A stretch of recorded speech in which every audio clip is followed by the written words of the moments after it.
اعوذ باللہ من الشیطان الرجیم بسم اللہ الرحمن الرحیم۔ السلام علیکم، آپ دیکھ رہے ہیں ادریس الرحمان ویلاگ اور میں ہوں ادریس الرحمان۔ آج کی ویلاگ کا عنوان ہے عمران خان کی نااہلی اور گل خان کی خودکشی۔ مجھے جب عمران خان کی نااہلی کا فیصلہ آیا تو اس کی کچھ دیر بعد جب کامنٹس سننے کو ملے اور اس پہ تجزیے سننے کو ملے تو مجھے ایک واقعہ یاد آ گیا۔ ایک شخص جو ہے وہ 20 منزلہ عمارت کی جو ٹاپ فلور پر کھڑا تھا اور وہاں سے شہر کا نظارہ دیکھ رہا تھا، تو اسے اچانک ایک آدمی نے آ کے آواز دی اور اس نے اس کے کندھے پہ ہاتھ رکھا اور اس نے کہا، گل خان تمہارا بیٹا مر گیا ہے۔ تو یہ خبر سن کر وہ شخص جو ہے اس کی آنکھوں کے آگے اندھیرا چھا گیا اور اس کی سوچنے اور سمجھنے کی صلاحیتیں ختم ہو گئیں۔ جب تھوڑی دیر بعد وہ اس کیفیت سے نکلا تو اسے انتہائی صدمے کی حالت میں اس نے سوچا کہ جب بیٹا زندہ نہیں رہا تو اس کو بھی زندہ رہنے کا کوئی حق حاصل نہیں ہے، تو اس نے سوچا کہ وہ اپنی زندگی کو ختم کر لے۔ تو اس نے اس 20 منزلہ بلڈنگ سے چھلانگ مار دی۔ جب چھلانگ ماری تو اس کے کچھ لمحے بعد اسے یہ یاد آیا کہ اس کا تو کوئی بیٹا ہی نہیں ہے۔ جب تھوڑا نیچے اور آیا تو اسے یہ یاد آیا کہ اس کی تو ابھی شادی ہی نہیں ہوئی ہے، اور جب وہ کافی نیچے آ چکا تو اسے یہ یاد آیا کہ اس کا نام تو گل خان بھی نہیں ہے۔ مجھے یہ بات اس لیے یاد آئی، یا میں اس لیے بات آپ سے کر رہا ہوں کہ عمران خان کی نااہلی کا جب فیصلہ سنایا جا رہا تھا اور اس کے بعد جب اس پہ کامنٹس ہونا شروع ہوئے اور اس فیصلے کو سن کر جو مسلم لیگ نواز اور پیپلز پارٹی سے وابستہ لوگ ہیں انہوں نے خوشی کا اظہار کیا، اور اس فیصلے کو سن کر پاکستان تحریک انصاف سے وابستہ لوگوں کے جو دلوں پہ ایک مطلب دل و دماغ پر ایک بجلی سی گری اور وہ رنج کی ایک شدید کیفیت میں مبتلا ہو گئے، تو بعینی یہ سارے کے سارے گل خان ثابت ہوئے۔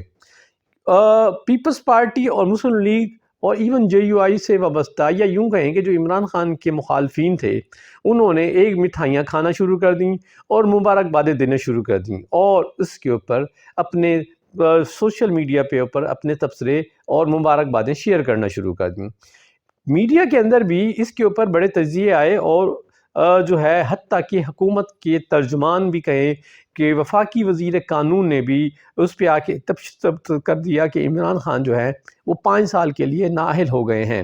جیسے جیسے وقت گزرا، گرد بیٹھی، اور اس فیصلے کے حوالے سے جب وہ جزویات سامنے آنا شروع ہوئیں تو پتہ یہ چلا کہ خان صاحب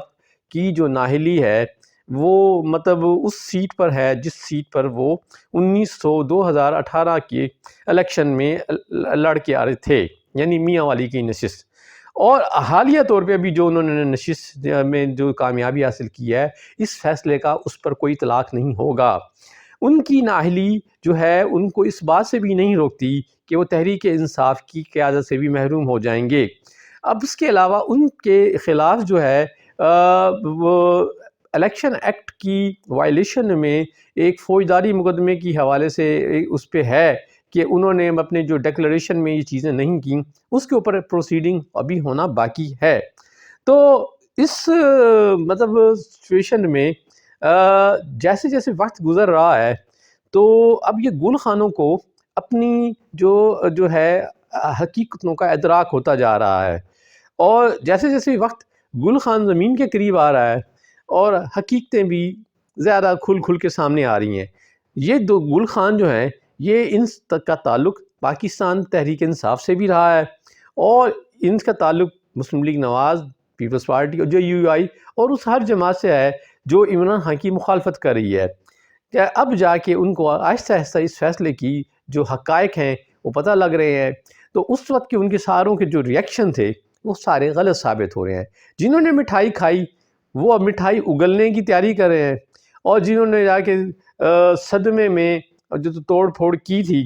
وہ اپنی ہوش و حواس میں آ رہے ہیں۔ تو جیسے جیسے وقت گزرے گا مزید گل خانوں کے ہوش و حواس ٹھکانے پہ آ جائیں گے۔ یہ ہے آج کا ویلاگ۔ خوش رہے، السلام علیکم۔